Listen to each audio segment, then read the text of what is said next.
তো দিনটা ছিল 13 তারিখ। তো দিন শুরু করলাম 1 কাপ মেথি ভেজানো জল দিয়ে, আর যেহেতু কাল থেকে শুরু করলাম অ্যাপেল সাইডার ভিনিগার দিয়ে, সেটা 1 গ্লাস খেয়ে নিলাম আর সাথে একটা কলা। এটাই আমার ব্রেকফাস্ট ছিল। সকালবেলা গিয়ে এখন একটা বটল চিয়া সিডস, মানে এটা গরম জলে একটু ভিজিয়ে রেখেছিলাম 10 মিনিট, তারপরে সেটা খেয়ে নিলাম।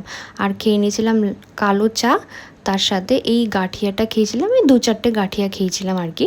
আর আজকে লাঞ্চে একদম ফুলফিলিং একটা লাঞ্চ নিয়ে গেছিলাম, ওই সব ভেজিটেবলস ভাজা, তার সাথে কালো ছোলা ভাজা, যেটা অ্যাকচুয়ালি কালকে আমি দেখিয়েছি রেসিপিটা, সেই সেম ওয়েতেই করেছি। তো ব্যাস সেটা নিয়ে গেলাম। এটা কিন্তু খুব ফুলফিলিং, মানে খেলে বেশ অনেকক্ষণ পেটটা ভার থাকে। আর বাড়িতে এসে সোডা লেমন ওয়াটার খেয়ে নিয়েছিলাম, এটা 1 গ্লাস খেয়ে নিয়েছিলাম। আর তারপরে আজকে মা বানিয়েছিল ফেনা ভাত, মানে এর মধ্যে চাল, ডাল, আলু, তারপরে তোমার লঙ্কা এসব দিয়ে আর কি প্লেন ভাতটা সিটি মারা আর কি। এটা খেতে আমি আর মা দুজনেই বেশ ভালোবাসি। হ্যাঁ, তো ব্যাস এরমভাবেই আজকের দিনটা আমার শেষ হলো। তো চলো বাই, আবার কালকে দেখা হচ্ছে নেক্সট ভিডিওর সাথে। ততক্ষণের জন্য টাটা, সাবস্ক্রাইব।